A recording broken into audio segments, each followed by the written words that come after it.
Hello दोस्तों, मैं सुशील गुप्ता आप सभी का प्रैक्टिस मॉक के इस प्लेटफॉर्म पे स्वागत करता हूं और उम्मीद करता हूं कि आप सब बहुत अच्छे होंगे और आपकी तैयारी भी बहुत अच्छी चल रही होगी।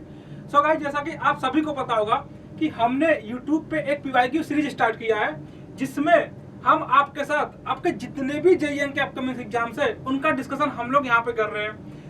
तो अगर मैं बात करूं सर इस सीरीज की, तो ये आपको YouTube पे JEE अभ्यास सीरीज के नाम से ये सीरीज आपको मिल जाएगी। JEE अभ्यास सीरीज के नाम से आपको ये सीरीज YouTube पे मिल जाएगी, जिसमें हम आपके जैसे हो गया SSC JEE हो गया, DDA JEE हो गया, RRB JEE हो गया, राजस्थान JEE हो गया और झारखंड JEE हो गया, ये जितने भी अपकमिंग एग्जाम्स है आपके JEE के, उनके हम प्रीवियस ईयर क्वेश्चन के डिस्कशन हम यहाँ पे कर रहे हैं। ठीक है दोस्तों, एक और चीज मैं आपको बता दूं सर, आज आपके लिए एक बहुत ही बड़ी खुशखबरी भी है कि सर हमने आपके लिए एक बहुत बड़ी खुशखबरी भी लेके आया है। तो मैं आपको बता दूं सर क्या खुशखबरी रहने वाला आज का। तो सर एक चीज आप देखना कि अगर आप प्रैक्टिस मॉक के वेबसाइट पे विजिट करोगे, ठीक है, अगर आप प्रैक्टिस मॉक के वेबसाइट पे विजिट करोगे तो आपको यहाँ पे एक ये पेज खुल के मिलेगा। ठीक है, मैं आपको बता दूं सर, आपका ये जो प्रैक्टिस मॉक अब आपका एक 2 मिलियन मेंबर्स की एक फैमिली हो चुकी है सर। तो बिल्कुल सही सुना आपने, अब प्रैक्टिस मॉक अपने 2 मिलियन मेंबर्स की फैमिली हो चुकी है दोस्तों। तो अगर ये बात है तो सर सेलिब्रेशन तो बनता है। अगर हम 2 मिलियन मेंबर की फैमिली हो चुके हैं तो सर सेलिब्रेशन तो बनता है। तो मैं आज आपको बताऊंगा कि सर क्या सेलिब्रेशन है आपके लिए। ठीक है, मैं आपको बताऊंगा कि आपके लिए क्या सेलिब्रेशन है। तो आप यहाँ डैशबोर्ड में, अगर आप इंजीनियरिंग डिपार्टमेंट में जाओगे, अगर आप डैशबोर्ड में जाके इंजीनियरिंग डिपार्टमेंट सेलेक्ट करोगे तो आपको यहाँ से एक चीज क्लियरली मिलेगा कि सर आप इंजीनियरिंग डिपार्टमेंट में जाओ तो वहां पे आपके लिए कुछ डिस्काउंट्स आपको आज मिलने वाले हैं। और एक बहुत ही बढ़िया ऑफर आपके लिए है सर कि आप, क्योंकि देखो सर आपके अब एग्जाम्स भी बहुत पास आ चुके हैं। कल एक नोटिफिकेशन झारखंड वालों की तरफ से रिलीज हो चुका है कि उन्होंने अब एग्जाम डेट भी दे दिया कि सर झारखंड JEE के एग्जाम 2 सितंबर को होने वाला है। अब आपको प्रैक्टिस की बहुत नीड है। इसरो की वैकेंसी, इसरो का एग्जाम डेट आ चुका है सर, प्रैक्टिस की बहुत नीड है। तो इसके लिए अब आपके पास ऑफर भी है कि आप जाओ सर, आपको 20% डिस्काउंट इंजीनियरिंग के किसी भी एग्जाम पे, किसी भी टेस्ट सीरीज पे आपके पास 20% का डिस्काउंट है। आप PM20 कोड यूज कर सकते हो और ये डिस्काउंट अवेल कर सकते हो। ठीक है दोस्तों, मैं बता दूं सर, ये 2 मिलियन सर एक नंबर नहीं है सर, ये अपने आप में स्टूडेंट का एक भरोसा है जो आपने हम पे दिखाया है। और सर मैं आपसे प्रॉमिस करता हूं कि आपने जो भरोसा अभी तक हम पे दिखाया है वो मैं आगे भी उसको कायम रखूंगा। ठीक है दोस्तों, बाकी देख लो, आप टेस्ट सीरीज ज्वाइन कर सकते हो, आपके लिए बहुत बढ़िया सुनहरा मौका भी है। तो जाओ आप टेस्ट सीरीज ज्वाइन करो। ठीक है, आप अपने प्रिपरेशन को और इनहेंस करो इससे। ठीक है दोस्तों, ये तो बात हुआ सर ऑफर का। ठीक है, अब हम आते हैं अपने क्वेश्चन पे, अब आज के अपने क्वेश्चन पे आते हैं दोस्तों। पिछले क्लास में हमने जो लास्ट क्वेश्चन करा था वो करा था सर मोड ऑफ फेलियर पे कि डिफरेंट मटेरियल पे डिफरेंट लोडिंग कंडीशन में जो फेलियर होता है वो किस प्लेन के अलॉन्ग होता है या उसका बिहेवियर कैसे होता है। ठीक है, आज हम उस पर चर्चा करेंगे। तो आज का ये देखो पिछले क्लास का ये लास्ट क्वेश्चन था, जिसमें आपसे ये पूछा गया था कि सर आप बता दो in compression test the fractures in cast iron specimen would be. ठीक है, कि कंप्रेशन टेस्ट में अगर हम कास्ट आयरन पे जो फेलियर प्लेन होता है वो किसके अलॉन्ग होता है। ठीक है, या वो फेलियर किस प्लेन के अलॉन्ग होता है। तो यहाँ पे ऑप्शन आपको मिल जाएंगे, occur along the axis of load, occur along an oblique plane, occur at right angle to the axis of specimen, not occur. तो सर देखो ये किसका क्वेश्चन, ये है मोड ऑफ फेलियर का क्वेश्चन।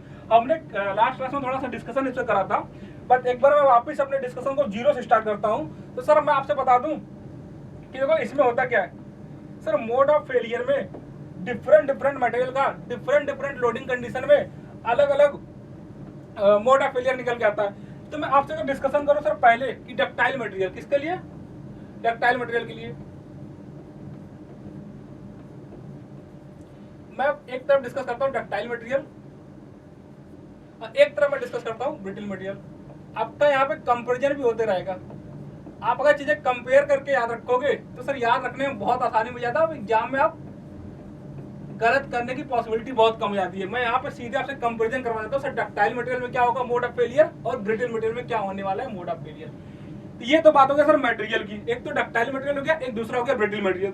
ठीक है, अच्छा मोड ऑफ फेलियर स्टार्ट करने से पहले मैं थोड़ा सा कुछ बेसिक बातें यहाँ पे डिस्कस कर लेता हूँ सर बेसिक बात है क्या?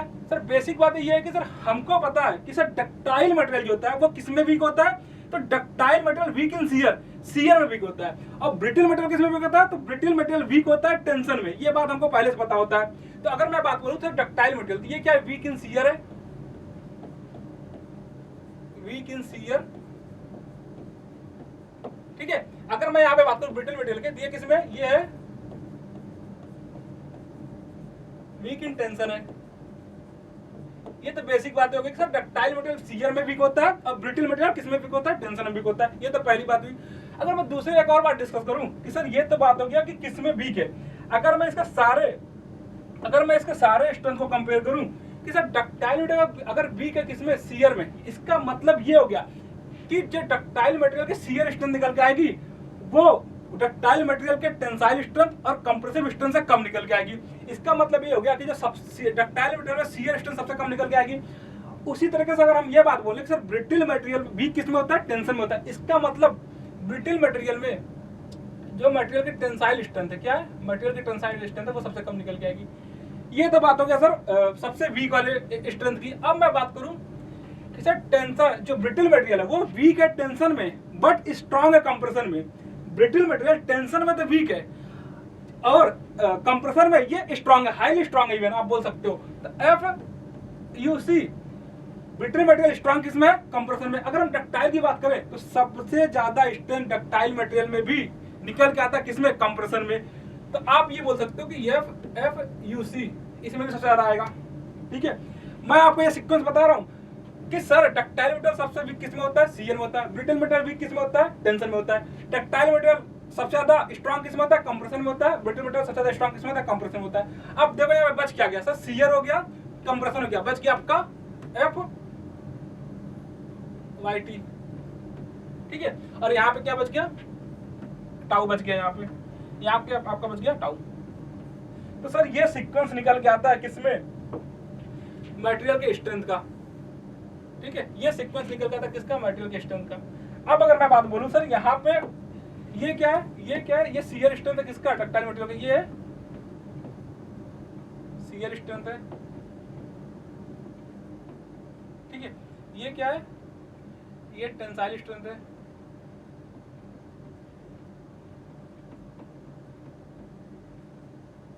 राइट। और ये क्या है, ये कंप्रेसिव स्ट्रेंथ है इसका, डक्टाइल मटेरियल का। ये आपका कंप्रेसिव स्ट्रेंथ है,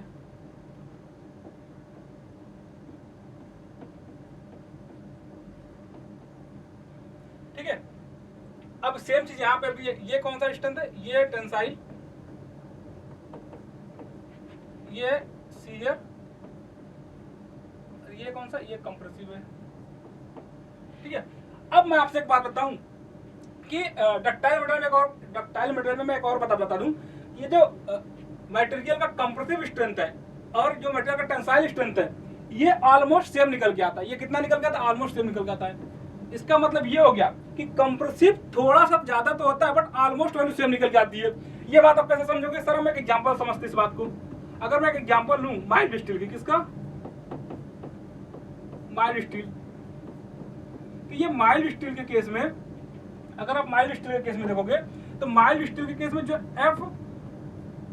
FYC को निकल जाती है, ये कितना निकलती है, 263 मेगापास्कल। और FYT की यूनिट कितना निकलती है, ये निकल के आता है 250 मेगापास्कल। मतलब आप ये बोल सकते हो कि सर माइल्ड स्टील के केस में टेंसाइल यील्ड स्ट्रेंथ और कंप्रेसिव यील्ड स्ट्रेंथ क्या सेम निकल के आता है। अगर हम इसकी बात करें, यहाँ पे एग्जांपल लेते हैं सर, एक एग्जांपल लेते हैं किसका, मैं कास्ट आयरन एग्जांपल लेता हूँ, कास्ट आयरन का, ठीक है। आप कास्ट आयरन के केस में चेक करोगे कि मटेरियल का जो अल्टीमेट कंप्रेसिव स्ट्रेंथ है वो कितना होता है और जो मटेरियल का अल्टीमेट टेंसाइल स्ट्रेंथ है वो कितना होता है। तो मटेरियल का अल्टीमेट कंप्रेसिव स्ट्रेंथ होता है 550 मेगापास्कल और टेंसाइल स्ट्रेंथ होता है कितना, 160 मेगापास्कल, ठीक है। ये तो सबसे बेसिक बात हो। मोड ऑफ फेलियर स्टार्ट करने से पहले आपको ये बेसिक बात एकदम क्लियर होना चाहिए कि डक्टाइल मटेरियल वीक किस में है, शियर में, ब्रिटिल मटेरियल वीक किस में, टेंशन में। ये बात एकदम क्लियर होना चाहिए। अब उसमें भी अगर ये टेंशन में वीक है तो एक बात और याद होना चाहिए कि कंप्रेशन में स्ट्रांग है, किसमें, कंप्रेशन में हाईली स्ट्रांग है, और जो इसकी शियर स्ट्रेंथ की वैल्यू निकल के आती है वो इन बिटवीन निकल के आती है कंप्रेसिव और टेंसाइल के बीच में। और सेम अगर यहाँ पे देखोगे तो सर ये सबसे वीक होता है किसमें, शियर में, और इसका टेंसाइल और कंप्रेसिव स्ट्रेंथ ऑलमोस्ट सेम निकल के आता है। ठीक है, ये तो हो गया बेसिक बात। अब हम बात करेंगे अपना मोड ऑफ फेलियर की। अब अगर हम मोड ऑफ फेलियर की बात करें तो अपना जो पहला केस मैं लेता हूं यहाँ पे, कि सर यहाँ पे मैं पहला केस जिम करता हूं, जो पहला केस मैं यहाँ पे जिम करूंगा वो ये जिम करूंगा कि डक्टाइल मटेरियल, केस 1 है कि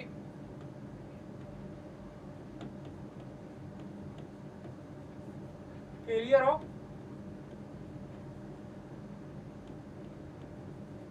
डक्टाइल मटेरियल इन टेंशन। सबसे पहले हम फेलियर चेक करेंगे टेंशन में कि डक्टाइल मटेरियल में क्या होगा, और यहीं पे एक साथ डिस्कस करेंगे कंपेयर करके कि सर ब्रिटिल मटेरियल में फेलियर कैसे होगा। तो क्या फेलियर ऑफ ब्रिटिल मटेरियल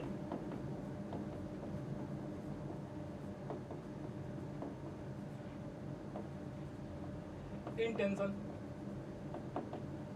ठीक है, तो यहां पे हम क्या करेंगे, पहले केस में मैं डक्टाइल मटेरियल का फेलियर चेक करूंगा किसमें, टेंशन में, और यहाँ पे ब्रिटिल मटेरियल का फेलियर चेक करूंगा किसमें, टेंशन में। ठीक है, तो मैं सबसे पहले एक काम करता हूं कि सर मैं एक ब्लॉक एज्यूम करता हूं, एक मेंबर एज्यूम करता हूं यहाँ पे। ठीक है, मैं यहाँ पे एक मेंबर एज्यूम करता हूं। ठीक है, और यहाँ पे भी एक मेंबर एज्यूम कर लेता हूं, और दोनों पे मैं लोड लगा दूंगा पी, कितने का, इस मेंबर पे और इस मेंबर पे, दोनों पे मैं लोड एज्यूम करूंगा पी का। ठीक है, यहाँ पे भी एक लोड लगाऊंगा पी।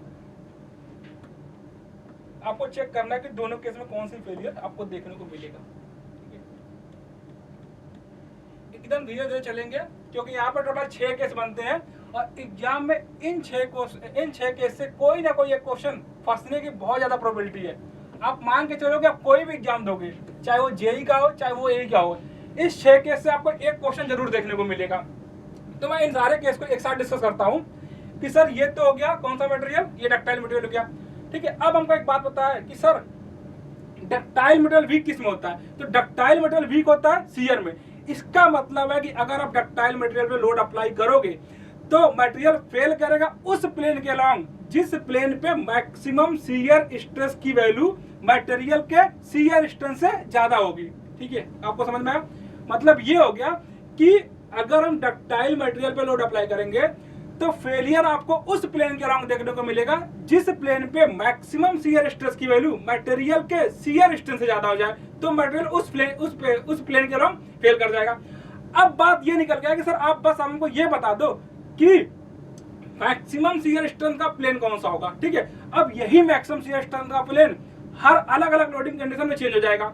एक और मैं बता दूं सर, ये जो मैक्सिमम शियर स्ट्रेस का जो प्लेन होगा उसको हम क्या बोलते हैं, उसको बोलते हैं नॉर्मल शियर प्लेन, और जो मैक्सिमम टेंसाइल या मैक्सिमम नॉर्मल स्ट्रेस का जो प्लेन होता है उसको हम बोलते हैं प्रिंसिपल प्लेन। ठीक है, तो मैं एक बात बता दूं, प्रिंसिपल नॉर्मल प्लेन बोलते हैं। इसका मतलब ये हो गया कि प्रिंसिपल नॉर्मल प्लेन पे नॉर्मल स्ट्रेस की वैल्यू मैक्सिमम होगी, और प्रिंसिपल शियर स्ट्रेस के प्लेन पे प्रिंसिपल शियर के प्लेन पे शियर स्ट्रेस की वैल्यू क्या होगी, मैक्सिमम होगी। इसका मतलब ये हो गया कि आप बस हमको ये बता दो कि मैक्सिमम शियर स्ट्रेस का प्लेन कौन सा होगा, मतलब प्रिंसिपल शियर स्ट्रेस का प्लेन कौन सा होगा। अगर आप ये बता दोगे तो अपना काम चल जाएगा कि सर उसी प्लेन के अलॉन्ग फेलियर आपको देखने को मिलेगा। ठीक है, आपको उसी प्लेन के अलॉन्ग फेलियर देखने को मिलेगा। अगर मैं यहाँ पे एक ब्लॉक कंसीडर करूं, ठीक है, अगर मैं यहाँ पे एक ब्लॉक कंसीडर करूं, ठीक है, और एक ब्लॉक मैं यहाँ पे कंसीडर करता हूँ, देखना दोनों में फेलियर कैसे कैसे होगा। बस आपको अब ये चेक करने की जरूरत है कि दोनों में फेलियर कैसे होगा। ठीक है, तो अगर मैं बोलूं एक ब्लॉक आप मिड में कंसीडर कर लो। ठीक है, अब अगर मैं बोलूं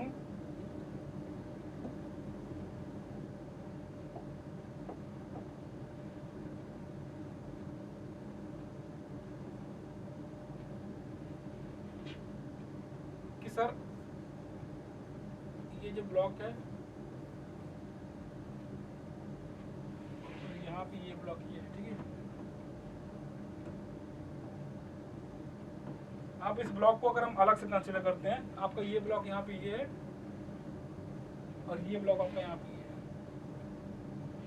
आप देखो हम यहाँ पे जज करेंगे सब फेलियर प्लेन यहाँ पे किस तरीके से चेंज करेगा, ठीक है। अब अगर मैं बताऊं कि मैं मान लेता हूं कि ये आपके पास, ठीक है, ये मान लेता हूं मैं लॉन्गिट्यूडिनल एक्सिस है, ये मैं मान लेता हूं कि ये लॉन्गिट्यूडिनल एक्सिस है,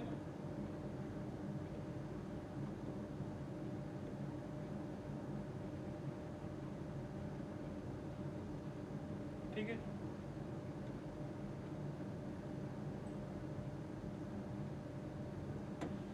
अब देखना मैं ये बोल रहा हूँ कि सर मैक्सिमम शियर स्ट्रेस के प्लेन पे ये फेल करेगा डक्टाइल मटेरियल, और मैक्सिमम टेंसाइल स्ट्रेस के प्लेन पे ये फेल करेगा आपका कौन सा material, brittle material.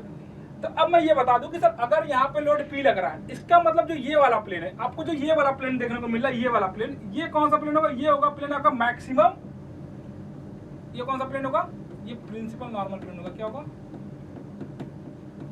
Principal,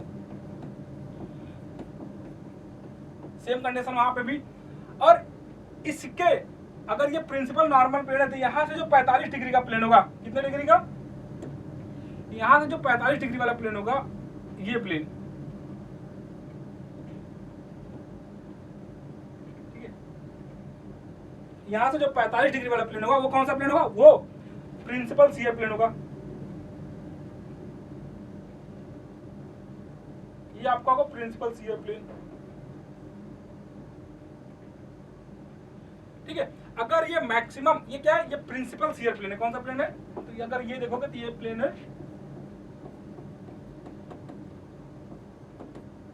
principal shear plane, right. इसका मतलब ये हो गया कि अगर डक्टाइल मटेरियल वीक किस में, शियर में, तो आपको जो फेलियर मिलेगा वो इस प्लेन के अलॉन्ग मिलेगा, क्योंकि डक्टाइल मटेरियल वीक किस में, शियर में, तो मैक्सिमम शियर स्ट्रेस वाला प्लेन ये, मैक्सिमम शियर स्ट्रेस वाला प्लेन है ये। तो आपको यहाँ पे जो फेलियर देखने को मिलेगा वो किस एक्सिस अलॉन्ग मिलेगा, वो आपको मिलेगा मैक्सिमम शियर स्ट्रेस के अलॉन्ग। तो ये आपका बनेगा मैक्सिमम शियर स्ट्रेस एक्सिस। इसके अलावा आपको फेलियर देखने को मिलेगा, और ये एंगल कितना निकल के आएगा, ये एंगल निकल के आएगा आपका 45 डिग्री, ठीक है। ये एंगल आपको हो जाएगा कितना, 45 डिग्री। इसका मतलब ये हो गया कि डक्टाइल मटेरियल में जो फेलियर प्लेन होगा वो कितना डिग्री पे होगा, फेलियर प्लेन, यहां पर लिख लो फेलियर, यहां पे आप नोट कर लो कि फेलियर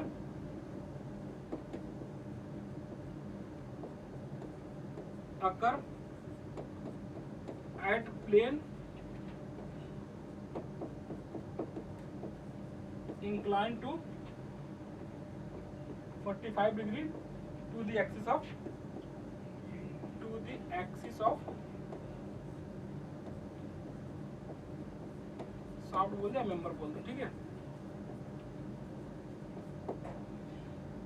इसका मतलब ये होगा जो फेलियर प्लेन होगा वो 45 डिग्री पे इंक्लाइंड होगा कहां से, एक्सिस ऑफ द शाफ्ट बोल दिया, एक्सिस ऑफ द मेंबर बोल दो, ठीक है। यहां से 45 डिग्री पे इंक्लाइन होगा।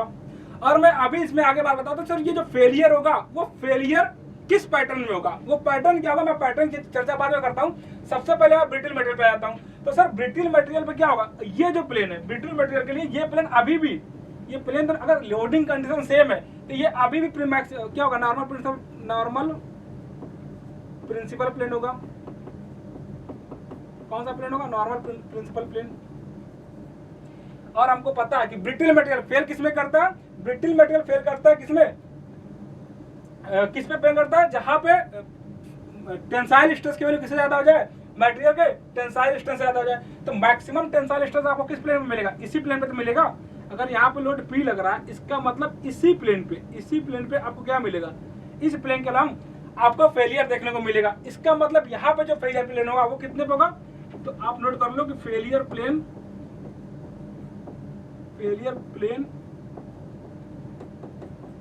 विल अकर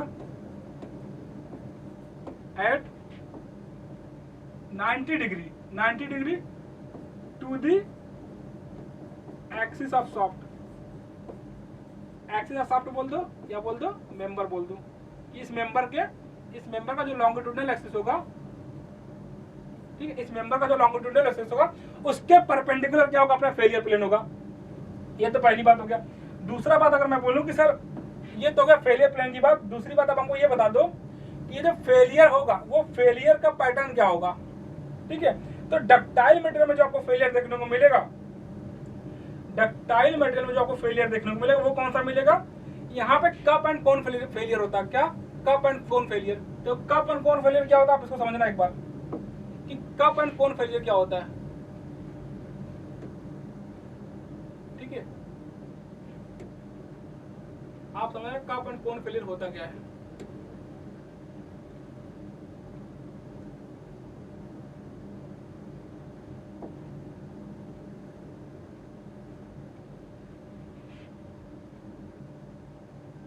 आप इस बात को समझना कप एंड कोन फेलियर क्या होता है।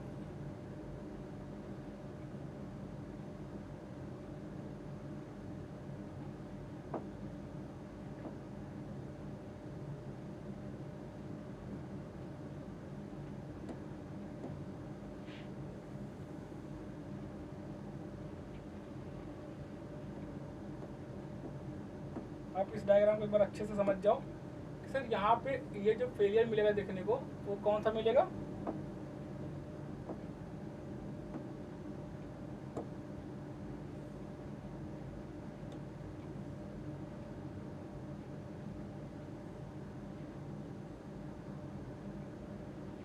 ठीक है।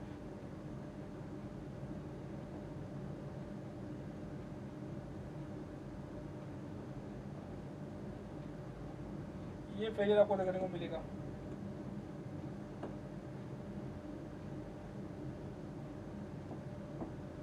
अब एक बार इस डायग्राम को देखना, ऑब्जर्व करना।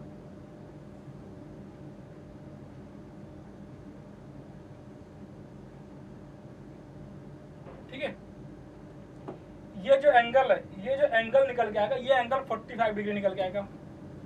ये 45 डिग्री पता नहीं चलेगा बट ये 45 डिग्री का एंगल होगा, ठीक है। और इसको हम बोलते हैं कप एंड कोन फेलियर। इसको कप बोल देते हैं, इसको कोन। ये कोन लाइक स्ट्रक्चर बना रहा होता है, ये कप लाइक स्ट्रक्चर बना रहा होता है, इसलिए हम इसको बोलते हैं कप एंड कोन फेलियर। तो आपको जो डक्टाइल मटेरियल में कौन सा कप एंड कोन फेलियर देखने को मिलेगा। और जो ब्रिटल मटेरियल में आपको फेलियर मिलेगा देखने को वो क्या मिलेगा, एक बार ब्रिटल मटेरियल चेक करना। Brittle material simple perpendicular to the axis of soft या perpendicular to the axis of load बोल सकते हो, ठीक है। आपको ये फेलियर देखने को मिलेगा, इस प्लेन के अलग मटेरियल फेल हो रहा होगा। और ये जो इसका एंगल है ये कितना होगा लॉन्गिट्यूडनल एक्सिस से, ये आपका 90 डिग्री निकल के आएगा, ये निकल के आएगा 90 डिग्री, ठीक है। और ये फेलियर क्यों करता है, यहां पर नोट करना, this failure occur due to separation of particle along the perpendicular plane। कौन सा परपेंडिकुलर प्लेन होता है, perpendicular plane to the axis of shaft, ठीक है। यहाँ पे जो प्लेन होता है वो परपेंडिकुलर होता है किसके, perpendicular plane to the axis of shaft, ठीक है। ये 90 डिग्री में फेलियर निकल के आता है। तो इसका मतलब ये हो गया कि सब ब्रिटल मटेरियल जो फेलियर होता है वो परपेंडिकुलर टू द किसका होता है, लॉन्गिट्यूडनल एक्सिस, और यहाँ पे 45 डिग्री पे ऑब्लिक प्लेन पे फेलियर मिलेगा देखने को। अब अगर मैं बात करूँ सर दूसरे केस की, ये दूसरा केस हो गया। अब मैं तीसरे केस की बात करता हूँ। सर ये तो बात हुआ टेंशन की, अब आप हमको बता दो कि शियर में कैसे फेल करेगा, शियर में कैसे फेल करेगा। तो हम डक्टाइल मटेरियल की बात करते हैं ड्यू टू शियर। ये जो केस होगा तीसरा, ये क्या होगा, ड्यू टू शियर, ठीक ठीक है, किसका फेलियर, डक्टाइल मटेरियल का। और यहाँ पे जो केस 4 होगा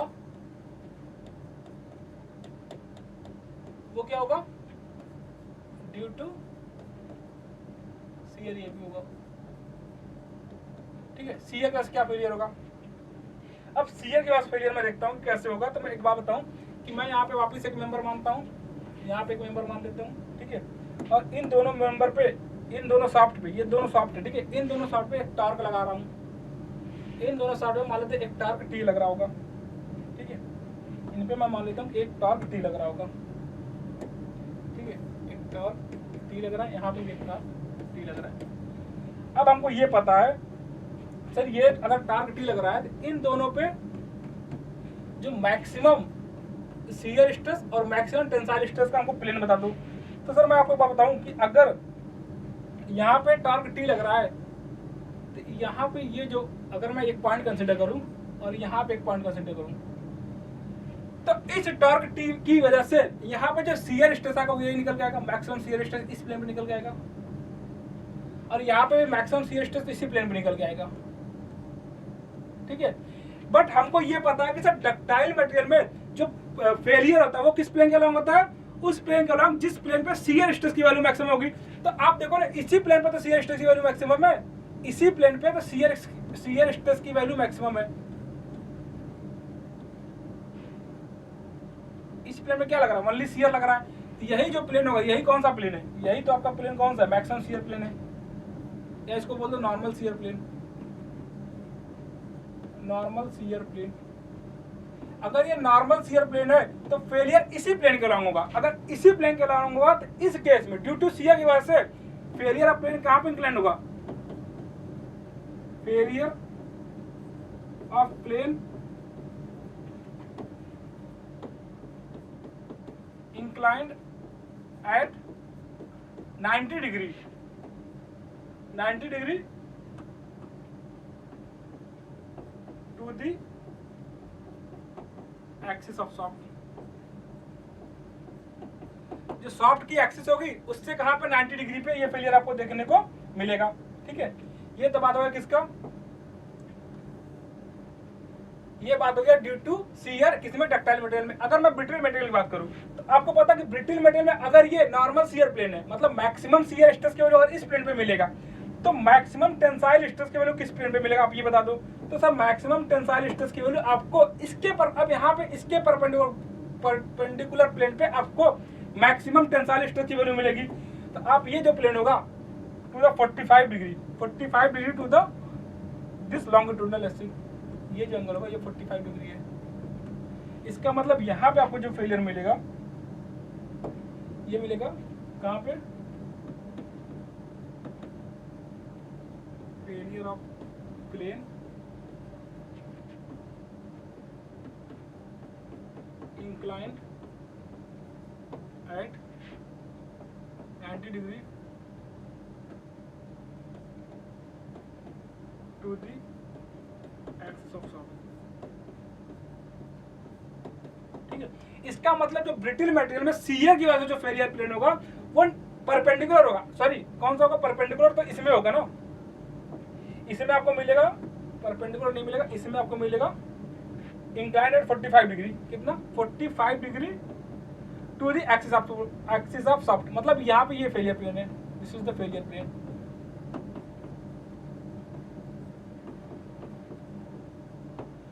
ठीक है।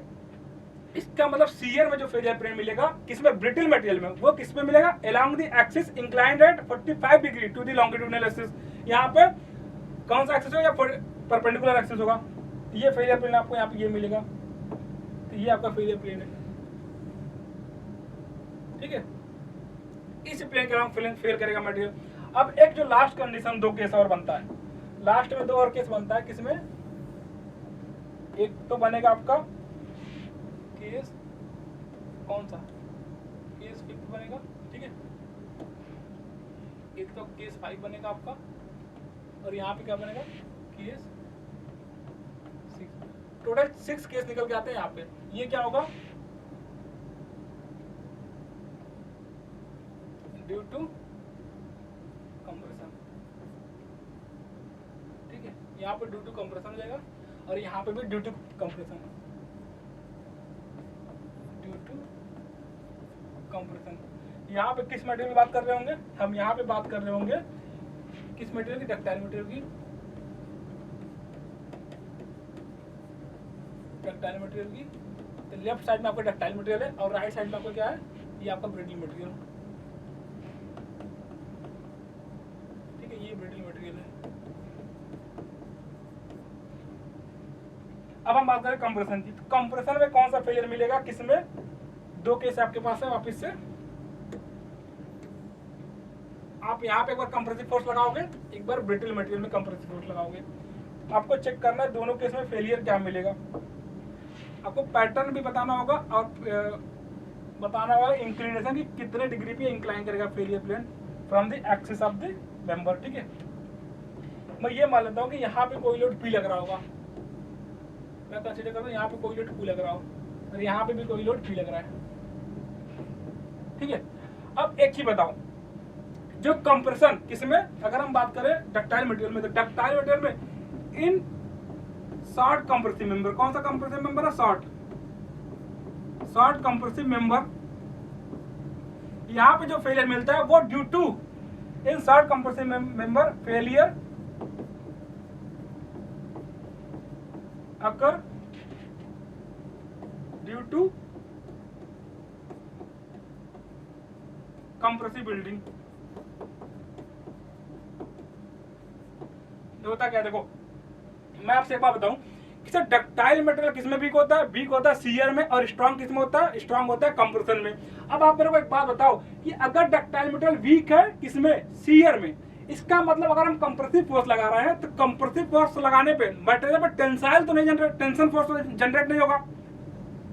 मैं ये बोल रहा हूँ कि अगर मटेरियल पे आप कंप्रेसिव फोर्स लगा रहे हो तो क्या होगा? मटेरियल पे अगर आप कंप्रेसिव फोर्स लगा रहे हो किसमें? डक्टाइल मटेरियल पे, तो यहाँ पे जो फेलियर आपको मिलेगा वीक तो शियर में, ठीक है, बट हम फोर्स लगा रहे हैं कंप्रेसिव। अब कंप्रेसिव फोर्स लगाने से जो मेंबर होगा वो फेल करेगा ड्यू टू क्या? Due to compressive building. Compressive building क्या होता है? कंप्रेसिव बिल्डिंग ये होता है कि अगर ये डक्टाइल मटेरियल होगा, अगर ये डक्टाइल मटेरियल होगा तो ये क्या कर जाएगा? ये यहाँ पे कंप्रेस होना चाहेगा, ये यहाँ पे कंप्रेस होना चाहेगा और कंप्रेस होगा। चूंकि कंप्रेशन और इल्डिंग है, अगर डक्टाइल मटेरियल में इल्डिंग होता है तो ये यहाँ पे कंप्रेसिव बिल्डिंग देखने को मिल जाएगा। क्या मिलेगा? कंप्रेसिव बिल्डिंग देखने को मिल जाएगा। तो कंप्रेसिव बिल्डिंग का क्या मतलब है? आप मटेरियल पे जब कंप्रेसिव फोर्स लगाओगे ना तो मटेरियल लेटरल डायरेक्शन में क्या करेगा? इल्ड करना शुरू करेगा। और लेटरल डायरेक्शन में जो इल्डिंग होगा इसको हम बल्जिंग बोल देते हैं। ठीक है, यहाँ पे आपको बल्जिंग देखने को मिलेगा। ये क्या है? आपको मटेरियल में बल्जिंग देखने को मिलेगा। इसका क्या मतलब? इसका मतलब ये हो गया कि due to the compressive load, अगर मटेरियल कौन सा? डक्टाइल मटेरियल है तो डक्टाइल मटेरियल इल्ड कर रहा है किसमें? लेटरल डायरेक्शन में, और इस लेटरल डायरेक्शन में इल्डिंग की वजह से मटेरियल में बल्जिंग देखने को मिलेगा। तो अगर ये मटेरियल में बल्जिंग देखने को मिलेगा तो आपका जो फेलियर प्लेन होगा वो जो लोड जो लग रहा है उस लोड के परपेंडिकुलर हो जाएगा। आपको इस प्लेन के अलावा फेलियर मिलेगा देखने को। तो ये आपका फेलियर प्लेन है।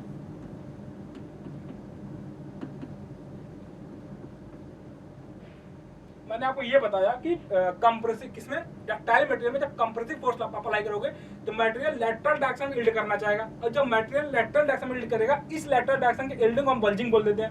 मतलब यहाँ पे आपको बल्जिंग देखने को मिलेगा। और दूसरी बात ये हो गया कि अगर मटेरियल लेटरल डायरेक्शन में क्या करेगा? इल्ड करना चाहेगा, तो मटेरियल में जो फेलियर मिलेगा वो कितने डिग्री में मिलेगा?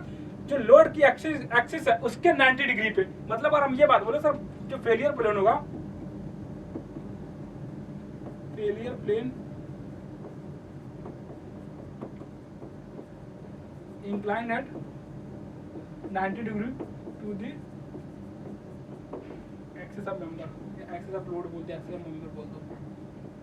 ठीक है, अब अगर मैं इसमें आऊं तो सर ब्रिटिल मटेरियल हमको पता है कि सर ब्रिटिल मटेरियल बहुत स्ट्रांग होता है किसमें? कंप्रेशन में। अगर ब्रिटिल मटेरियल बहुत स्ट्रांग है कंप्रेशन में तो ब्रिटिल मटेरियल में जो फेलियर होगा कंप्रेशन की वजह से नहीं होगा। देखो होता क्या है कि अगर ये ब्रिटिल मटेरियल फेलियर होना होगा, ठीक है, तो ये ब्रिटिल मटेरियल जो फेलियर होगा, एक तो आपके पास ये है, ठीक है, इस प्लेन पे आपको मैक्सिमम कंप्रेसिव फोर्स देखने को मिलेगा, मैक्सिमम कंप्रेसिव स्ट्रेस देखने को मिलेगा।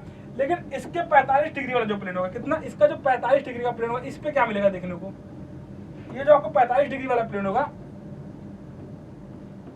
ठीक है, इस प्लेन पे आपको मैक्सिमम कंप्रेसिव फोर्स देखने को मिलेगा, ठीक है। यहाँ पे टेंसाइल फोर्स लग नहीं रहा है, ब्रिटल मटेरियल वीक होता है टेंशन में, बट आप ये बताओ कि यहाँ पे टेंसाइल फोर्स नहीं लग रहा है, लग कौन सा रहा है, कंप्रेसिव फोर्स लग रहा है, और कंप्रेसिव में हाईली स्ट्रांग होता है, तो वीक ये फेल कहाँ पे करेगा, तो सर देखो ये कंप्रेसिव में हाईली स्ट्रांग होता है तो कंप्रेशन में फेल तो नहीं करेगा, मतलब इस प्लेन के नाम फेल तो नहीं करेगा, लेकिन इस फोर्स के कंपोनेंट की वजह से, इस फोर्स के कंपोनेंट की वजह से जो मटेरियल में शियर स्ट्रेस निकल जाएगा, उस शियर स्ट्रेस की वैल्यू जब मटेरियल के मैक्सिमम शियर स्ट्रेस से ज्यादा हो जाए, तो देखो होता क्या है, मैं बताऊं, ये आपको पता है कि ये किसमें, ये वीक होता है किसमें, ये वीक होता है किसमें, FYT में, टेंशन में वीक होता है। अगर ये टेंशन में वीक है, ये इसमें वीक है, इसमें स्ट्रांग है, कंप्रेशन में स्ट्रांग है, तो इसका मतलब फेल तो होना चाहिए था इसको वीक टेंशन में, टेंसाइल फोर्स लग ही नहीं रहा है। अब आ जाओ कंप्रेशन में, कंप्रेशन में ये स्ट्रांग है, लेकिन इस कंप्रेसिव फोर्स की वजह से जो लैटरल, ये जो ऑब्लिक प्लेन है 45 डिग्री पे, जिसको हम नॉर्मल शियर स्ट्रेस प्लेन बोल सकते हैं, इस प्लेन पे जो शियर स्ट्रेस की मैक्सिमम वैल्यू आएगी, इस प्लेन पे जो शियर स्ट्रेस की मैक्सिमम वैल्यू आएगी, क्या, मैक्सिमम शियर स्ट्रेस निकल जाएगी, इसकी वैल्यू इस एक्सीड कर जाती है किससे, मटेरियल के एल्टिंग स्ट्रेंथ से, मटेरियल के एल्टिंग स्ट्रेंथ से। मतलब क्या होगा कि इस पी लोड पे मटेरियल इसमें तो फेल नहीं किया, फेल किसमें कर जाता है, शियर में फेल कर जाता है। इसका मटेरियल, तो इसका मतलब क्या होगा, इसका मतलब ये हो गया कि जो ब्रिटल मटेरियल है वो किसमें फेल करता है, due to compression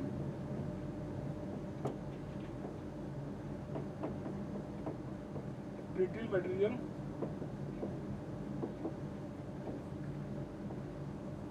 fail in shear, and जो फेलियर प्लेन होता है, फेलियर प्लेन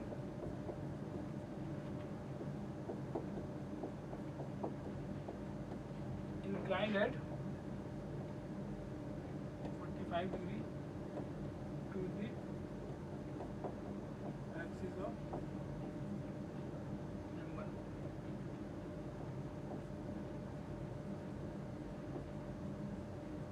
ठीक है, तो होता क्या कि ब्रिटल मटेरियल तो स्ट्रांग है किसमें, कंप्रेसर में, तो ये जो लोड लगा, इस लोड की वजह से ये इसकी वैल्यू कंप्रेसिव स्ट्रेंथ से एक्सीड नहीं कर रही है, लेकिन इस लोड का जो कंपोनेंट होगा, जो आपको शियर स्ट्रेस देगा इस प्लेन पे 45 डिग्री पे, उस प्लेन की जो शियर स्ट्रेस होगा, मतलब मैक्सिमम शियर स्ट्रेस की जो वैल्यू निकल के आएगी, वो क्या कर जाएगी, ये इसके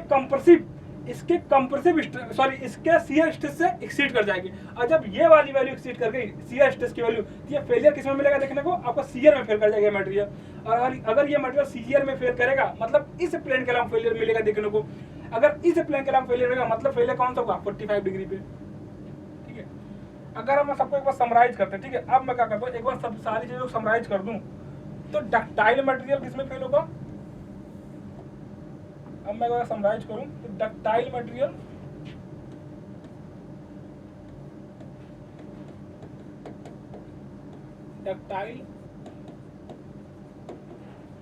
तो किसमें, ductile material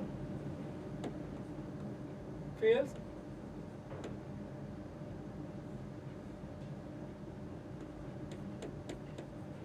at the plane inclined at 45 degree in tension test, किसमें, इन टेंशन टेस्ट। ठीक है, डक्टाइल मटेरियल क्या करेगा, किस पे प्लेन करेगा, जो फेलियर प्लेन होगा वो कितने डिग्री पे इंक्लाइन होगा, 45 डिग्री पे इंक्लाइन होगा, किसमें, टेंशन टेस्ट में। और यहाँ पे brittle material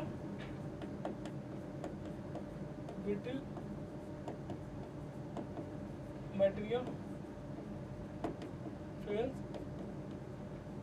along plane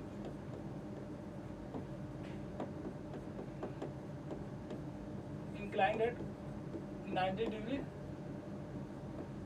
to the axis, to the longitudinal axis बोल दो, to the longitudinal axis in tension test में। ठीक है। अब अगर मैं बात करूँ कि सर किसमें टेंशन टेस्ट हो गया, अगर बात करूँ सीयर टेस्ट में, किसमें सीयर में क्या होगा, ये आप लगा दो टॉर्स लगाओ, टॉर्सन में सीयर टेस्ट बोल दो।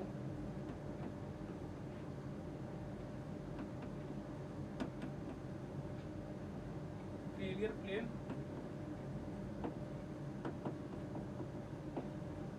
inclined at 90 degree to the axis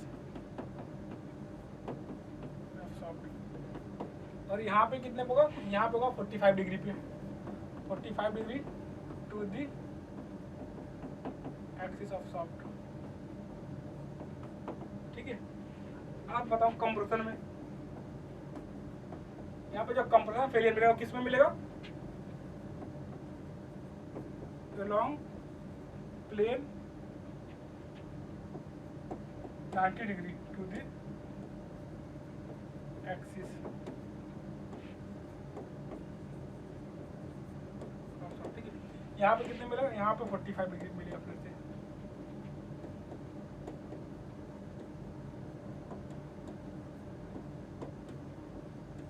ठीक है। तो ये तो बात हो गया मोड ऑफ फेलियर की। ठीक है, ये तो बात हो गया मोड ऑफ फेलियर की। अब हम अपने क्वेश्चन पे आते हैं। ठीक है, अब हम अपने क्वेश्चन पे आते हैं कि सर क्वेश्चन क्या था अपना। तो क्वेश्चन क्या अपने पास, in compression test the fracture in cast iron specimen would occur. तो कितना हो जाएगा, कास्ट आयरन मतलब ब्रिटल मटेरियल हो गया, ये कौन सा मटेरियल, ये ब्रिटल मटेरियल हो गया, ये हो गया आपका ब्रिटल मटेरियल।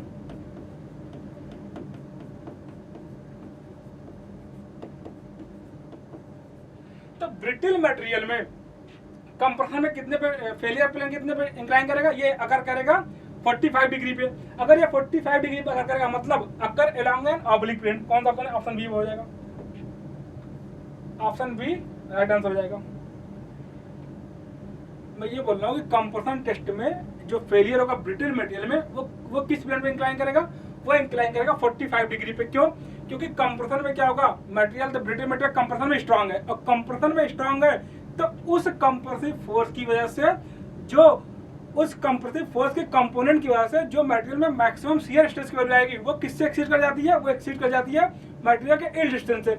इसका मतलब हो गया कि ब्रिटल मटेरियल स्ट्रांग तो है कंप्रेशन में, तो कंप्रेशन की वजह से फेल तो करेगा नहीं, तो फेल किसमें कर जाता है, शियर में फेल कर जाता है। और फेलियर प्लेन इंक्लाइंड होता है किसमें, 45 डिग्री पे। अगर 45 डिग्री पे इंक्लाइन होता है तो ऑप्शन क्या हो जाएगा, बी पड़ जाएगा, अकर अलोंग एन ऑब्लिक प्लेन। अगर यही आपका माइल्ड स्टील होता, कास्ट आयरन यहाँ पे माइल्ड स्टील होता, मतलब ये कौन सा मटेरियल होता, डक्टाइल मटेरियल। और डक्टाइल मटेरियल में कंप्रेशन की वजह से क्या होता है, कंप्रेशन इल्डिंग होता है, कंप्रेशन इल्डिंग मटेरियल फेल करता है। अब कंप्रेशन इल्डिंग मटेरियल फेल करता है मतलब जो फेलियर प्लेन होता है क्या होता है, परपेंडिकुलर टू द लोड होता है, या perpendicular to the longitudinal axis होता है। आपने ये भी देख लिया। अब हम नेक्स्ट क्वेश्चन चलते हैं। नेक्स्ट क्वेश्चन क्या अपना, तो नेक्स्ट क्वेश्चन अपना हो गया ये। अब बात करें टेंशन फेलियर की। In tension failure of a brittle material failure plane is at कितना डिग्री पे होता है, टेंशन फेलियर की बात करें, किसकी बात करें, टेंशन फेलियर। अभी तक आपके पास कंप्रेशन फेलियर था, अब टेंशन फेलियर है, और ब्रिटल मटेरियल है। कौन सा मटेरियल, ब्रिटल मटेरियल है। ठीक है, तो टेंशन में क्या होता है, ब्रिटल मटेरियल किस पे फेल करता है, along the axis, along the perpendicular axis, perpendicular plane पे क्या करता है, फेल करता है। मतलब ये होता है फेलियर प्लेन।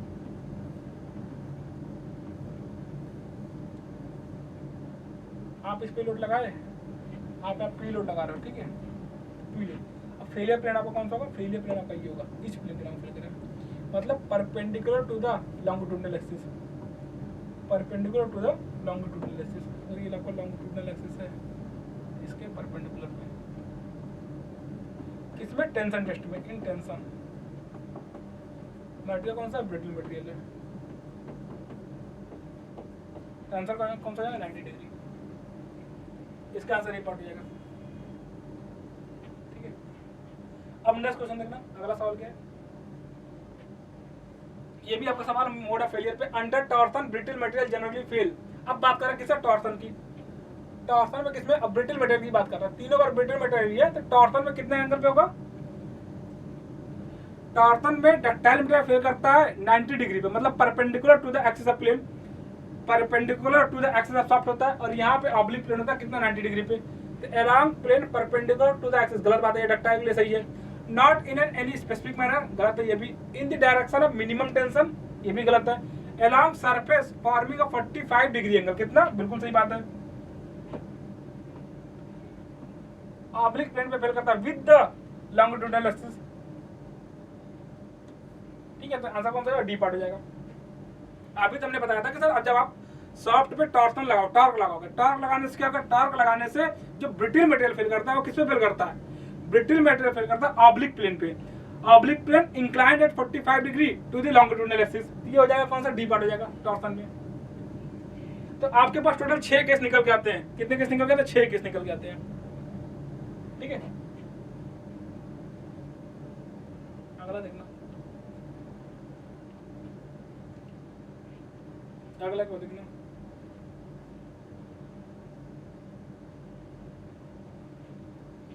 आपसे ये पूछा जा रहा है, in case of brittle material the ratio of ultimate compressive stress to ultimate tensile stress, क्या पूछा जा रहा है, रेशियो पूछा जा रहा है किसका, आपसे रेशियो पूछा जा रहा है किसका, ratio of ultimate compressive stress to the ultimate tensile stress. और हमने आपसे क्या बताया था, सबसे पहले दूसरा पॉइंट हमने यही डिस्कस किया था कि जो ब्रिटल मटेरियल होता है, कौन सा material, brittle material, brittle material में, ये जो ब्रिटल मटेरियल है, ब्रिटल मटेरियल केस में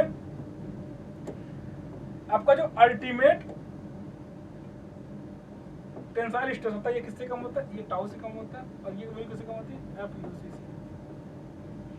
ब्रिटल मटेरियल फेल किसमें करता है, ब्रिटल मटेरियल फेल करता है अल्टीमेट फेलियर होता है, ठीक है, अल्टीमेट स्ट्रेस की वजह से फेल करता है। अल्टीमेट में भी जिसकी टेंसाइल स्ट्रेस निकल जाती है, अल्टीमेट टेंसाइल स्ट्रेस की वैल्यू सबसे कम निकल के आती है, ये वीक ही होता है टेंशन में, ब्रिटल मटेरियल वीक होता है टेंशन में, तो अल्टीमेट टेंसाइल स्ट्रेस सबसे कम निकल के आती है, और ये सबसे ज्यादा स्ट्रांग होता है किसमें, कंप्रेशन में, तो अल्टीमेट कंप्रेसिव स्ट्रेस सबसे ज्यादा निकल के आती है। इसका मतलब आपसे ये पूछा जाए कि सर आप FUC, क्या पूछा जाए, FUC अपॉन FUT, ये ग्रेटर देन 1 निकल के आएगा, ठीक है, ये वैल्यू क्या निकल के आएगी, ये वैल्यू ग्रेटर देन 1 निकल के आएगी,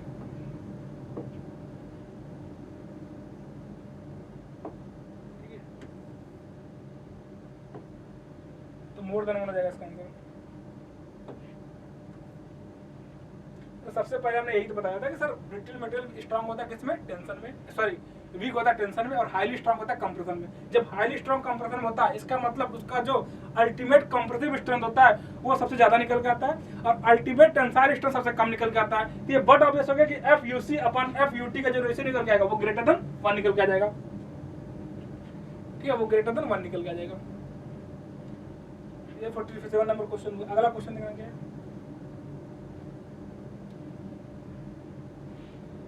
ठीक है, अगला क्वेश्चन देखना क्या है,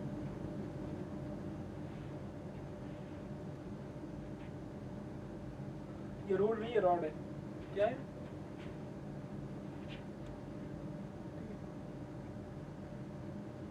a rod of uniform cross-section A and length L is deformed by delta when subjected to a normal force P.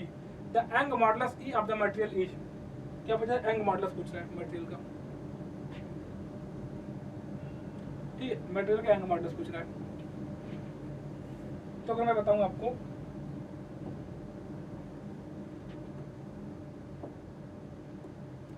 ठीक है,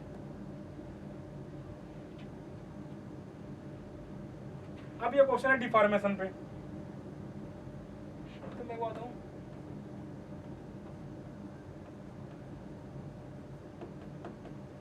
deformation of bar due to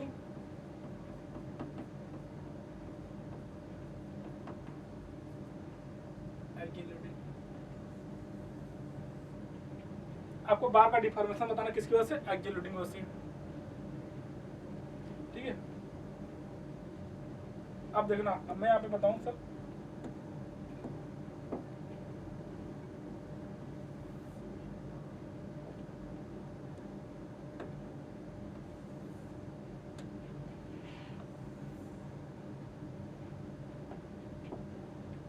आपको बताऊं पहला केस।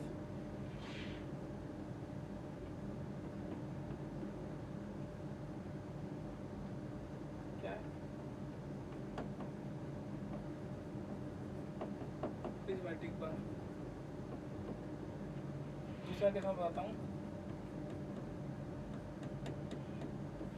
आज मैं सबसे पहले 3 केस बताऊंगा, एक प्रिज्मेटिक बार का, एक स्टेप्ड बार का, ठीक है, एक तीसरा केस मैं बताऊंगा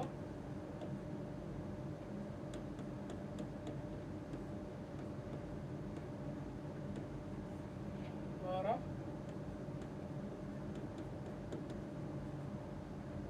वायरिंग सिस्टम, ठीक है, बार ऑफ वायरिंग सिस्टम। तो देख रहे हैं यहाँ पे, मान लीजिए यहाँ पे एक बार है,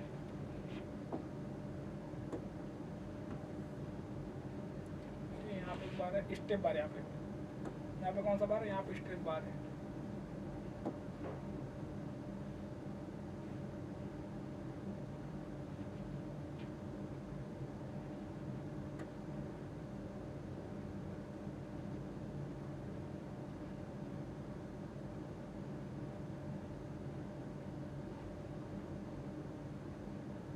ठीक है, तो अगर मान लीजिए यहाँ पे कोई लोड पी लग रहा है,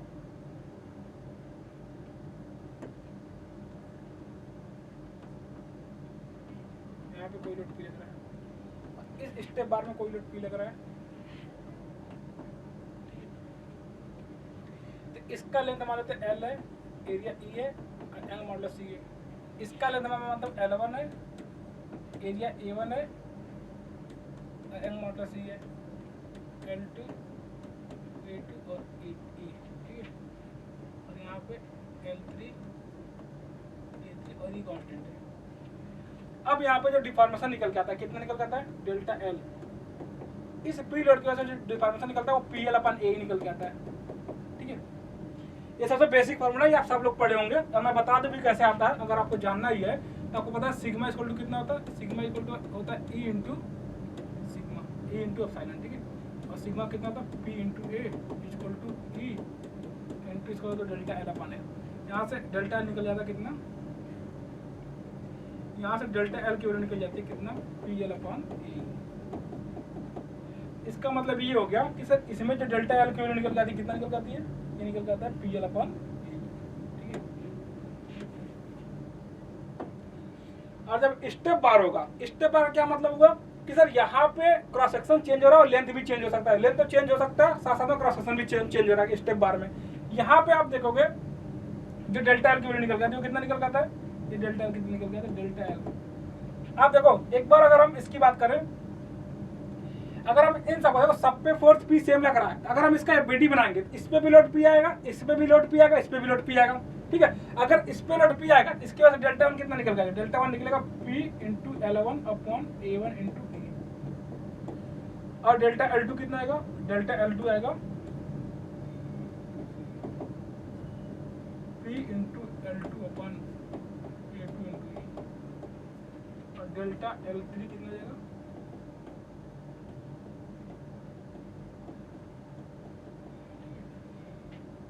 अब सुपरपोजिशन थ्योरम से क्या करो? सुपरपोजिशन थ्योरम से आप डेल्टा L निकालोगे तो डेल्टा L कितना निकल जाएगा? Delta L1 plus delta L2 plus delta L3, इन तीनों को ऐड कर दोगे, और जब ऐड करोगे तो तीनों से P कॉमन हो जाएगा, अब P कॉमन हो जाएगा और E कॉमन हो जाएगा।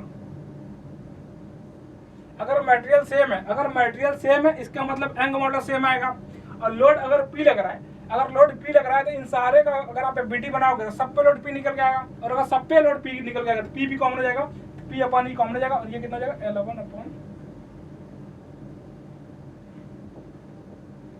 L1/A1 plus L2/A3।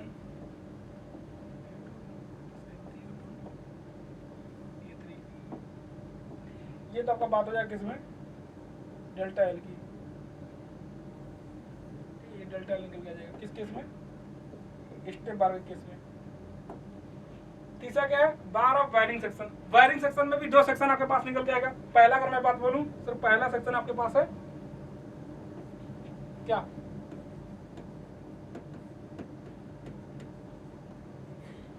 Uniformly tapering. आप एक काम करो, इस तीसरे केस को आप यहाँ पे ले लो, जो थर्ड केस आपका है, थर्ड केस को आप यहाँ पे ले लो।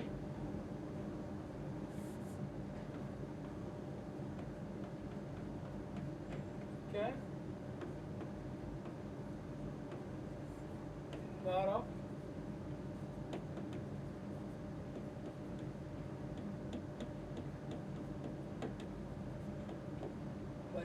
ठीक है। यहाँ पे आपको दो बात बताएंगे। पहला केस मैं बताऊंगा किसके लिए,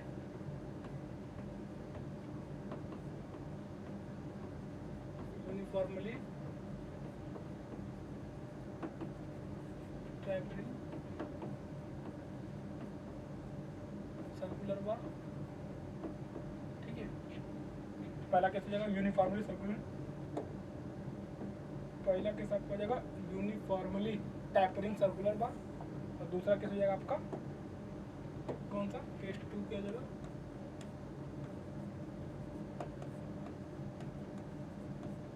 यूनिफॉर्मली वायरिंग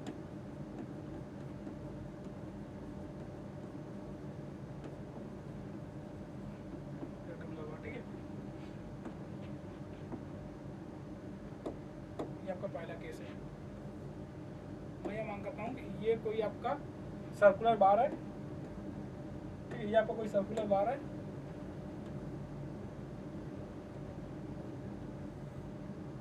जिसका ये डायमीटर D1 है और ये डायमीटर D2। ठीक है, और यहाँ पे आपके पास कोई कौन सा बार है, रेक्टेंगुलर बार है। यहाँ पे आपके पास एक रेक्टेंगुलर बार है, ठीक है, जहाँ पे इसका विड्थ यहाँ पे कितना, इसका विड्थ यहाँ पे B1 है, ये विड्थ कितना, ये विड्थ है B2, ये विड्थ B1 है, ये विड्थ B1 है, और ये विड्थ कितना है, ये विड्थ है B2। ठीक है, और इसका थिकनेस क्या, इसका थिकनेस CM में मान लेते हैं, इसके थिकनेस को मैं CM मान लेता हूँ।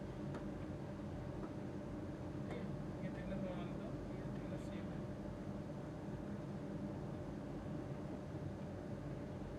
और ये थिकनेस है कितनी, इसको मैं मानता हूँ D है। ठीक है, तो यहाँ से जो डेल्टा निकल के आएगा ये कितना है, इसके लेंथ को मैं L मानता हूँ, लेंथ L है, L मॉडुलस E है, यहाँ पे भी लेंथ L है और N मॉडुलस E है। तो यहाँ से जो डेल्टा L निकल के आता है वो कितने निकल जाता है, वो निकल जाता है सर PL/A आप लिखते हो, आपको सबको पता है। ठीक है, बस आप यहाँ पे A को क्या करते हो, A लिख दो कितना, π/4 D1 × D2। ठीक है, अगर ये सर्कुलर सेक्शन होता, क्या होता, सर्कुलर सेक्शन होगा। अगर टैपरिंग रॉड नहीं होता, ये टैपरिंग बार नहीं होता, अगर केवल सर्कुलर होता, क्या होता, केवल सर्कुलर बार होता। तो अगर ये केवल सर्कुलर बार होता, ठीक है, तो यहाँ पे जो डेल्टा L निकलता कितना निकलता, ये निकलता PL/A। A कितना निकलता था, A निकल के आता कितना, π/4 × D²। ठीक है, यहाँ पे कांस्टेंट डायमीटर नहीं है, यहाँ पे डायमीटर चेंज हो रहा है। अगर डायमीटर चेंज हो रहा है और ये डायमीटर में लीनियर वेरिएशन है, कौन सा वेरिएशन है, लीनियर वेरिएशन है, तो यहाँ पे जो एरिया π/4 D1 D² लिख रहा है, इसको लिख दो आप कितना, D1 × D2 लिख दो। यहाँ से जो PL/A निकल गया तो कितना निकल गया, 4 PL/π D1 D2।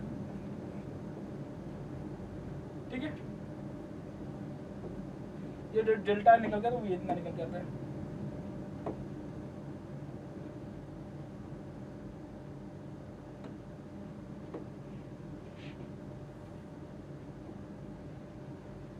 ठीक है, और यहाँ पे देखो, अगर आपसे इन क्वेश्चन से सीधे एग्जाम अगर आना होगा, सीधे ये फार्मूला ही निकल के आएगा। यहाँ पे भी क्या करो, आप PL/A सोचो, पहले तो दिमाग में आप PL/A लेके चलो। अब आप ये देखो, बस चेंज क्या होगा, चेंज एरिया हो रहा होगा। अब एरिया को किस तरीके से लिखना है सारे केस में आप बस ये समझ जाओ कि सर यहाँ पे एरिया को लिख दिया कितना, π/4 D1 × D2 लिख दिया। अब यहाँ पे एरिया कितना लिखना, बस ये देख लेना। सर यहाँ पे PL/A तो रहने दो, ठीक है, PL/E रहने दो। यहाँ पे एरिया लिखो B2 - B1 कितना, B2 - B1 × D। अब यहाँ पे एक और टर्म से मल्टीप्लाई कर दो, किससे, ln V2 upon V1।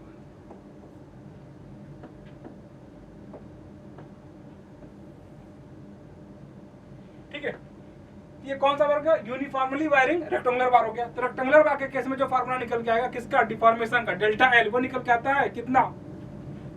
PL upon V2 minus V1 into T into E, फिर यहाँ पे ln V2 बाई V1। ठीक है, ये निकल के आएगा फार्मूला किसका? यूनिफॉर्मली वायरिंग रेक्टेंगुलर बार का। तो अब आप एक चीज बताना सर, यहाँ से जो PL अपन A निकल के आया किसके लिए हो गया? प्रिज्मेटिक बार के लिए क्या? ये स्टेप बार के लिए क्या हो गया? ये फार्मूला निकल के आ गया।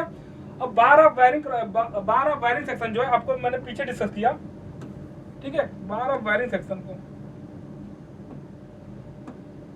ठीक है, ये जो डिस्कस किया बार ऑफ वायरिंग सेक्शन, इसके बाद मैंने पीछे किया नेक्स्ट स्लाइड पे। ये कितना निकल के आ गया? इसमें दो केस हो गया।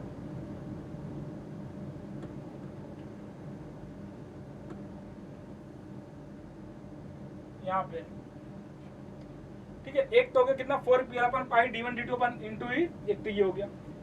अच्छा, यहाँ पे एक और सवाल, यहाँ पे क्वेश्चन बनता है कि सर ये आप ये बता दो कि एक बार इसके डायमीटर को, एक बार इसका एवरेज डायमीटर निकाल के आप इसका डिफॉर्मेशन बता दो कितना आएगा, और रेशियो बता दो किसके साथ? इसका एक्चुअल डिफॉर्मेशन के साथ। एक बार इसमें क्वेश्चन ये पूछता है कि सर एक टैपरिंग बार है जिसका डायमीटर D1 और D2 है। ठीक है, तो आप इसका डिफॉर्मेशन बताओ कब?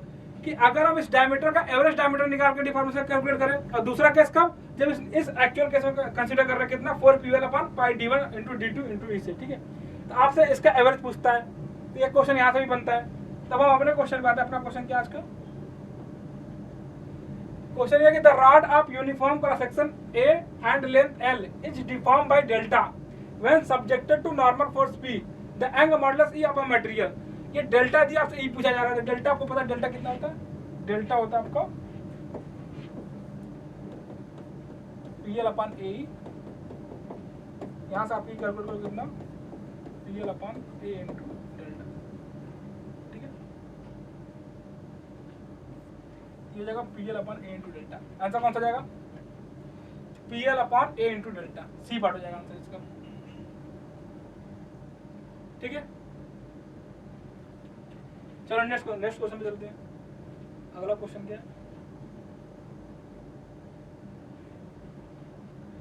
A load on spring per unit deflection. ठीक है, क्या होता है? Per unit deflection. यहाँ पे दो टर्म्स आते हैं। एक होता है सर स्टिफनेस क्या होता है। अगर मैं बोलूँ स्टिफनेस क्या होता है, देखो समझना क्या होता है स्टिफनेस। ठीक है,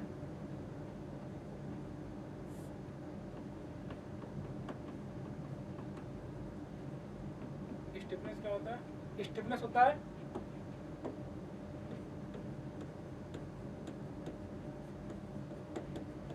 लोड रिक्वायर्ड टू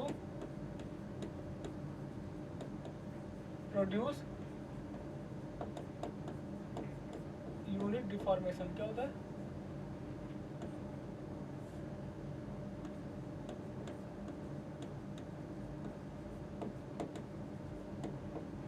ठीक है, अगर हम एक्सियल लोड की बात करें, एक्सियल लोड में हमें डिफॉर्मेशन कितना पड़ा था? डेल्टा एल पड़ा था कितना? PL अपन A ही पड़ा था कितना? PL upon A।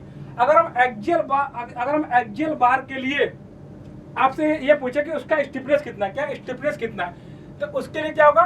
सर हमको पता है स्टिफनेस कितना होता है। स्टिफनेस क्या होता है? स्टिफनेस होता है load required to produce unit deformation. मतलब डिफॉर्मेशन कितना प्रोड्यूस होना चाहिए? उस लोड की वैल्यू बता दो जिसके लिए यूनिट डिफॉर्मेशन प्रोड्यूस हो। यूनिट डिफॉर्मेशन का क्या मतलब हुआ? डेल्टा एल की वैल्यू 1 यूनिट होनी चाहिए। अगर हम डेल्टा एल को 1 यूनिट रखते हैं तो जो लोड निकल के आता है उसी लोड को हम क्या बोलते हैं? उसी लोड को हम बोलते हैं स्टिफनेस।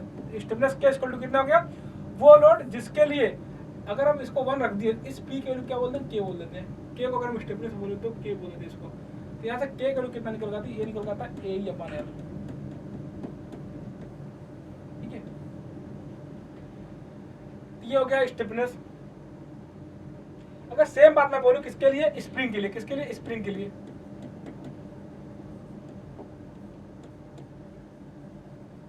अगर आप किसी स्प्रिंग को लोड P लगा रहे हो, किसी भी स्प्रिंग पे लोड P लगा रहे हो, और स्प्रिंग का जो ये स्प्रिंग कांस्टेंट कितना? ये K क्या स्प्रिंग कांस्टेंट है। ठीक है, अब आपको पता है कि P क्या होता है? P बराबर K इंटू एक्स होता है। ठीक है, तो यहाँ से x क्या है? सॉरी यहाँ से के क्या है, P अपॉन एक्स, और यही क्या है, ये क्या है, स्टिफनेस स्प्रिंग का।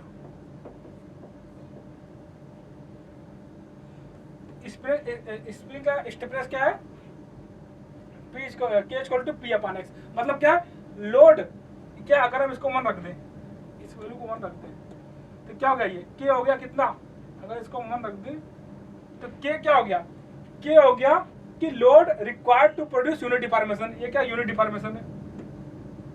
स्टिफनेस क्या होता है, stiffness is the load required to produce unit deformation.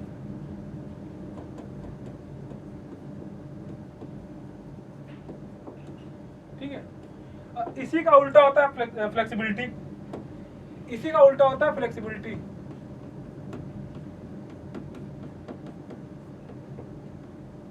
Flexibility क्या होता है, फ्लेक्सिबिलिटी होता है डिफॉर्मेशन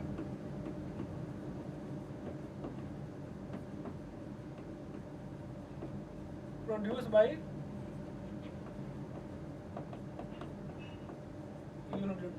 यूनिट लोड की वजह से जो डिफॉर्मेशन प्रोड्यूस होता है उसको क्या बोलते हैं, फ्लेक्सिबिलिटी बोलते हैं। तो अगर हम एक्सियल बार में डेल्टा एल कितना निकाल लेते हैं, पी एल अपॉन ए निकाल लेते हैं। अगर हम एक्सियल बार का फ्लेक्सिबिलिटी बताएं कितना होगा, तो आप बता दो कितना कितना deformation, deformation due to unit load. अगर हम लोड को कितना कर दे, 1 यूनिट कर दें, यहाँ से जो डेल्टा एल निकल गया था इसको क्या बोलते हैं, इसको बोलते हैं फ्लेक्सिबिलिटी, इसको एफ बोल दो। यहाँ से जो फ्लेक्सिबिलिटी एफ निकल के आएगा, कितना निकल के आएगा, एल अपॉन ए। ठीक है, तो क्वेश्चन क्या था अपना, क्वेश्चन आपके पास ये था कि the load on spring per unit deflection, इसको क्या बोलते हैं, इसको स्टिफनेस बोल देते हैं। ठीक है, इसको हम क्या बोल देते हैं, इसको हम स्टिफनेस बोल देते हैं। ठीक है, तब देखा ना डिफॉर्मेशन में अभी आपके पास और केस निकल के आते हैं। अभी हमने 3 केस की बात करा कि deformation of bar due to axial loading. Axial loading में हमने प्रिज्मेटिक बार की बात करा, स्टेप बार की बात किया, उसके बाद हमने बात किया कि वायरिंग क्रॉस सेक्शन की। अब हम उसके बाद बात करेंगे deformation due to self load. ठीक है, अब सेल्फ लोड वाले डिफॉर्मेशन की बात हम नेक्स्ट क्लास में करेंगे। आज के लिए इतना ही रखते हैं। ठीक है दोस्तों, आज के लिए इतना रखते हैं और आप अपने लास्ट स्लाइड पे आ जाओ। ठीक है, बाकी अगर आप अपने प्रैक्टिस को और एनहांस करना चाहते हैं तो आपके पास टेस्ट सीरीज है, एसएससी जेई, ठीक है, आरआरबी जेई, इसरो का भी मैकेनिकल वालों के लिए डीडीए जेई हो गया। ठीक है, और आज मैंने आपको बता दिया, आज आपके पास ऑफर भी है, तो आप इन टेस्ट सीरीज को परचेज कर सकते हो और अपने प्रैक्टिस को ज्यादा एनहांस कर सकते हो। Thank you very much.